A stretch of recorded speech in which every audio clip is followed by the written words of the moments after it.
قرأت آخر صفحات كتاب إلهي أشكوهم إليك في جو دافئ وشتوي.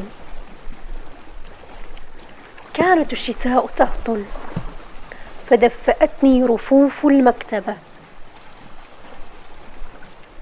أما كتاب إلهي أشكوهم إليك للكاتب المغربي صلاح الوديع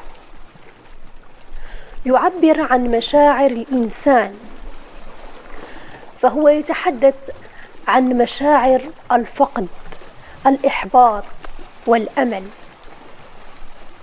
وكل هذه المشاعر عبر عنها صاحبها برسائل دافئة وحزينة إلى الله. يشكو لله ظلم العباد وقسوتهم بأدب جم وتعبير رائع، وتحدث عن جلاد درب مولاي شريف، ذاك الرجل القاسي غليظ القلب يجلد الناس بدون رحمة. ويحكي الكاتب عن ذكرياته الحزينة والمليئة بالجروح، جروح الجلد وجروح الروح وغصة الحلق، وعن الشجاعة وعن الشعر. وحكى عن أمه ثريا السقاط وأبوه محمد الوديع وأصدقائه. هذا الكتاب يمكن تصنيفه ضمن أدب الرسائل، إلا أنها رسائل من نوع آخر، رسائل يملأها الحنين والعتاب والوداع.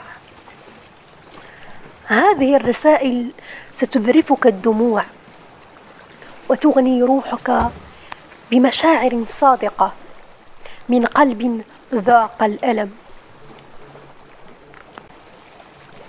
إلهي كيف لهم أن يدفنوا براءة الطفولة تحت الخرق السوداء، يظنون أنهم يؤمنون حماية الصبايا حين يظهرونهن بالسواد، إذ يسقطون على الطفولة هواجسهم العرجاء وخوفهم من ذواتهم ومن الحياة التي خلقت فيهم.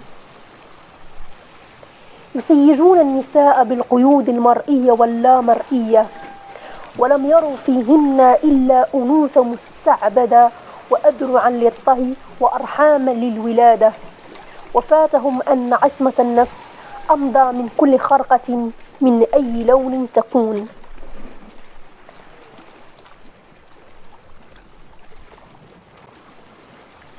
إلهي خلقت العقل سراجا للعالمين، ولكنهم يريدون إطفاء نوره، كأني بهم يريدون سلبه من الناس ليقودوهم باسمك غصبا كالقطيع الأخرس الأعمى إلى حيث كهوف الجهل والاستكانة والفقدان.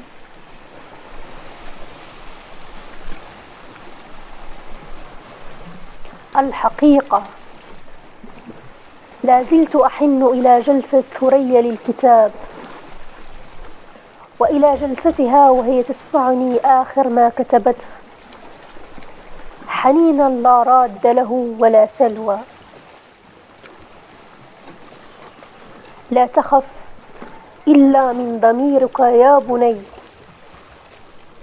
ولا تطمع في غير نصيبك، عند ذاك ستكون لك الأرض وما عليها، ستكون لك كل تيجان الكون.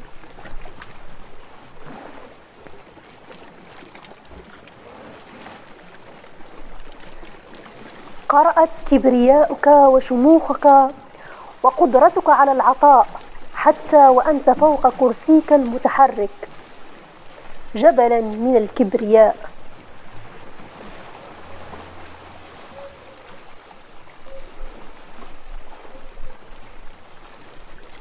إلهي لماذا يصرون أن يتحدثوا باسمك ويفرضوا صورة أحقادهم على أنها صورتك وأنت منهم براء؟ إلهي أشكوهم إليك هو عمل أدبي مميز للكاتب صلاح الوديع يتناول قضايا إنسانية وعاطفية بعمق وبأسلوب سلس. يتميز الكتاب بلغة شاعرية تعبر عن مشاعر الألم والأمل. ويتكون الكتاب من 304 صفحة. أنصح بقراءته وأرشحه لكل من يهتم بالأدب المغربي أو الأدب بصفة عامة.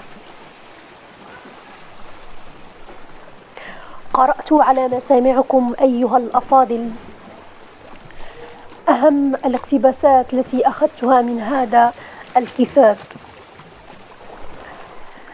وهذا الكتاب عمل أدبي مميز للكاتب صلاح الوديع، يتناول قضايا إنسانية وعاطفية بعمق وبأسلوب سلس.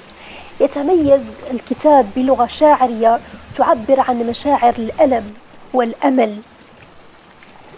ويتكون من 304 صفحة.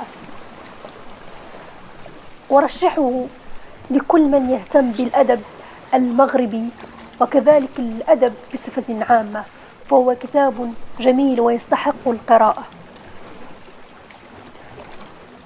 والآن أشاهد المطر.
أنهيت قراءة هذا الكتاب، وشكرا جزيلا لأنكم شاهدتم الفيديو.